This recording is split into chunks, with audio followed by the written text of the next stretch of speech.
الكوارث ديال النقل ديال العاملات والعمال الزراعيين تقريبا اسبوعيه، راه تقريبا اسبوعيه كتوصلنا من الارقام ديال الضحايا كتكون صادمه، عاد كتوصل للراي العام، اما هي تقريبا اسبوعيه في جميع المناطق. طرحنا هذا الموضوع مرارا على مستوى حكومي، على مستوى وزير التشغيل، وكذلك على مستوى وزير الفلاحه. في اخر اجتماع مع وزير الفلاحه وعدنا بانه غادي، اخر اجتماع كنقصد هو الشهاده اللي داز اللي قبل منه في 25 في شهر 5 2023، بانه غادي يقود واحد العمليه ديال عمل حكومي من اجل حل هذا الاشكال هذا ديال النقل ديال العاملات والعمال الزراعيين في ظروف مميته، كنقول مابقاش غير خطير، الا انه لحد الساعه ما شفناش شي حاجه عمليه في هذا الباب هذا. كاين كذلك مشكل ديال الاراضي اللي تم تفويتها من طرف الدوله في اطار الشراكه مع القطاع الخاص، واحد العدد من الاراضي يعني اللي العمال الزراعيين اللي فيها اللي دازوا من القطاع ديال الدوله، من القطاع العمومي في اطار سوريا وسوجيطه او ما شابهها الى الخواص.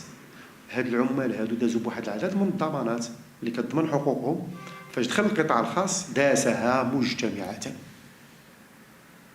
واحد العدد من التجارب وطرحناها وهي معروفه وسنوات هذه وحنا كندوروا في بلاصتنا.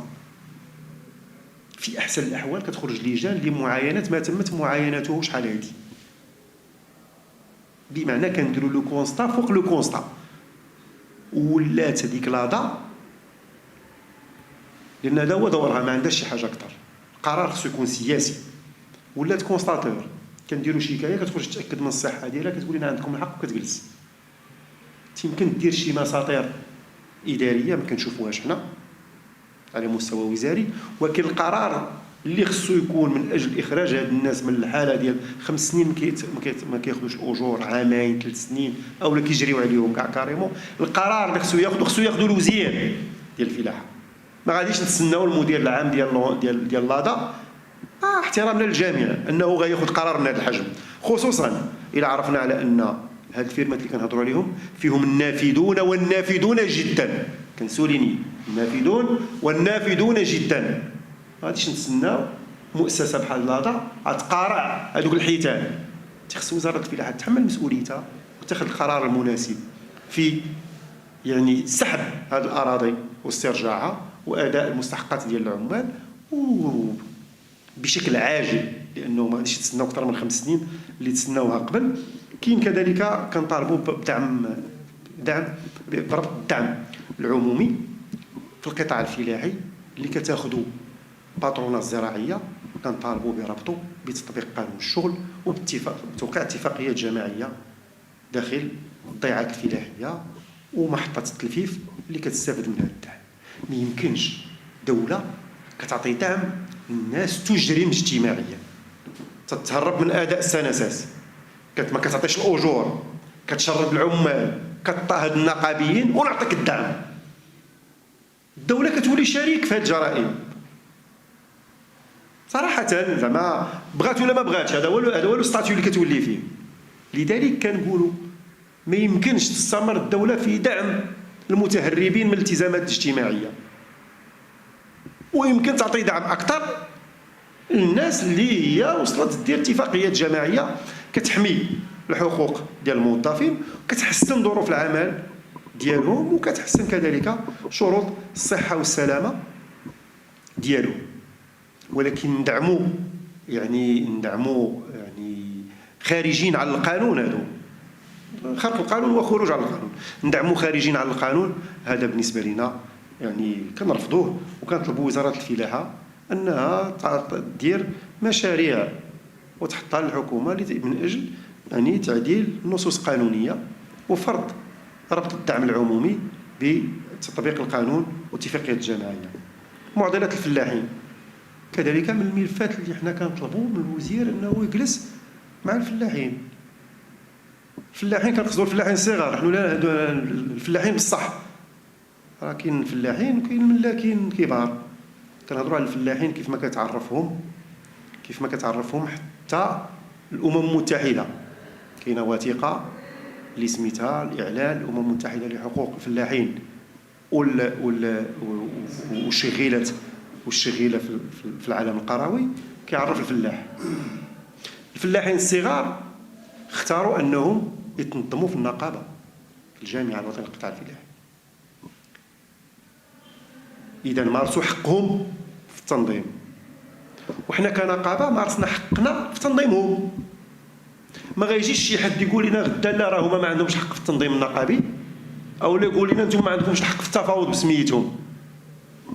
هذه مخالفه للحريات العامه بشكل عام، مخالفه زعما القواعد ديال حقوق الانسان كامله، لان كتصادر حق الناس في التنظيم وحقهم في التفاوض الجماعي اللي مضمون بموجب القانون وبموجب حتى الاعلان العالمي اللي ذكرته قبيله.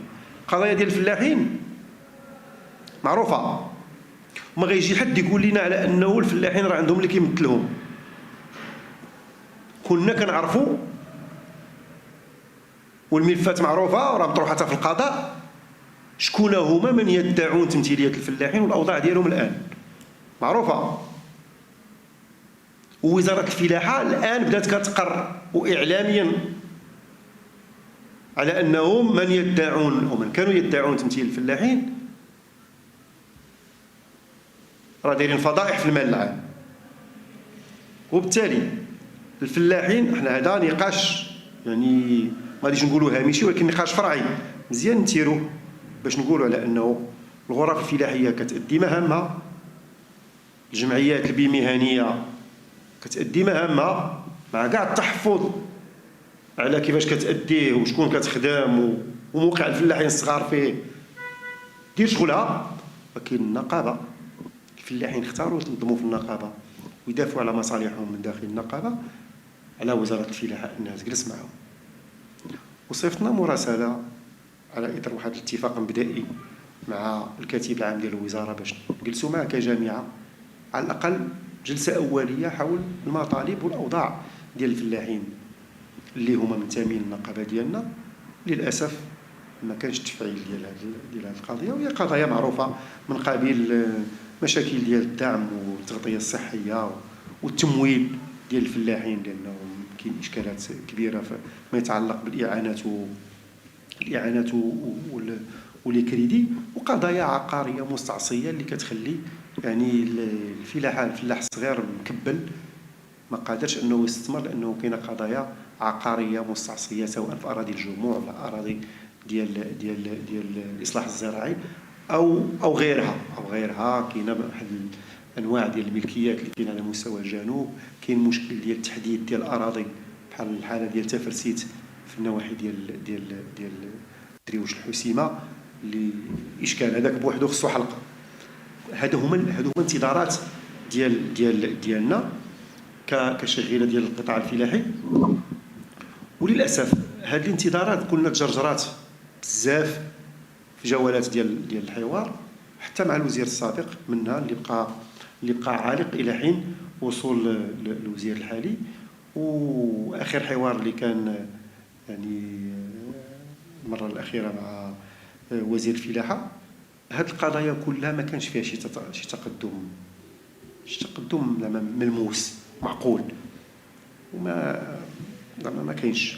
قبل ما تخرجوا ما تنساوش تابوناو في لاشين فبراير وتابعونا على المواقع التواصل الاجتماعي.